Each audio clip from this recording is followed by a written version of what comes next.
Well, we don't know where Greg is right now. He stays by most of the time. That dog barking is not the usual dog barking. That's some other dog barking. You ready? Greg! Hey, buddy!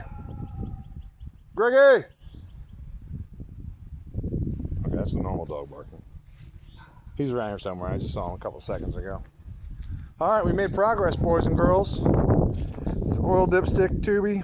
That's like a lift bracket. That's a heat shield. It all came off the exhaust manifold. Grego! Where is this guy? Luckily, my whole yard's fenced except for the front here. I think I gotta get a radio fence or something and put across the front here so he can't penetrate it. And then I can just let him outside on a, pretty regular basis, because right now I have to keep an eye on him. He's not a retard. I call him a retard a lot. I like the word retard, so you have to get used to that. But he's not a retard. He's just a dog, So, like, if you're processing at like 64 bits, he's processing at like 8. That's just what you have to realize. Not retarded, just a lower hardware. Okay, so where is retard at right now? Greg! The fact that he doesn't really listen yet means that if he's doing something he wants to do and doesn't want to come over here, he's not going to. Oh, there he is. Good boy. All right. Where were you at? Hey, yo. This guy's fast. Fast as shit. Look at this guy. What's up, dude? I'm glad you're back. Thank you. Okay. You're gonna get in the back of the truck. That's gonna be your new ride here pretty soon. You can ride the shit out of this truck. Hell, you can even poop in the back if you want. Okay. So, had a couple beers. The mood's better. Yeah, isn't that horrible? Here are the exhaust manifold bolts. By far the best way to get them out is just the torch. The penetrating oil is cool and whatnot, but it doesn't really penetrate. I like the idea of it, but I think the jury's still out as to how effective penetrating oil is. Like, for example, I sprayed this area behind the manifold. None of it's back there in the block. That's where most of your resistance is, in the block. How does heat work? Well, it expands the bolt, which is odd because it would get tight in the hole. I don't know. Doesn't make sense to me. Maybe the heat breaks up the iron oxide. I don't know. But it definitely makes them break loose. You would think heating the bolt would expand it and make it get tighter in the hole, but it does. It does some magical shit. So, that's cool. Hey, let me show you something really interesting. You ready?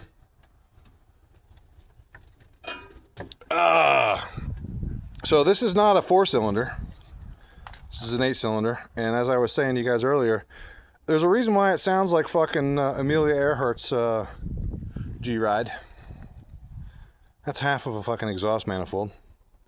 I didn't do that. That's how it is. All the bolts are out. Got the back half still hanging out in there. Yep. Everything came out. This is one of those jobs where you better take it easy. You don't want to snap one of those bolts off because your your week just got much, much longer if you snap a bolt off.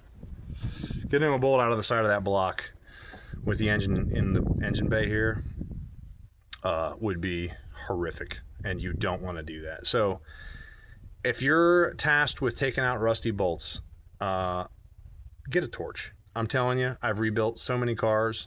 I rebuilt a Subaru that was slightly corroded everywhere, and we learned pretty quick, just put the torch on every bolt. Just do it. Just preemptively put the bolt on there. You're snapping off these little 10 millimeters and the trailing arms and shit. Put the torch on there and be done with it. So I went and sprung literally $80 for that torch. It'll be the 4th one of those exact models that I own somewhere across America. I don't expect to see any of them ever again, but that's the new one that I own now. Hit them with the torch. Break them loose. Take it easy. Take your time. A stitch in time saves 9. Isn't that nice? Yeah. AC compressor works on this. I jumped the switch there, and it cycles on and off. This apparently doesn't have an AC relay. Apparently it just runs full voltage through the pressure switch. So I think I have a bad pressure switch. Or the entire system is entirely too low to kick on. I put a can of coolant in there, 134A. It's not Freon. Freon's a name brand. Put 134A in there, a whole can, nothing happened. So I'm thinking that the pressure switch, that's that right there, is probably broken. In order to replace that, you have to expose the entire system to atmosphere. We're not interested in doing that just yet. Interesting though. Slowly but surely, this old truck's coming back together. I think this truck new was probably about, in '94, probably close to $30,000, maybe $25,000, probably 30. I paid $1,800 for it, and everything that it was, it still is. Just a little bit uglier, So we're gonna slowly bring the shine back to her. Engine bay's looking pretty good.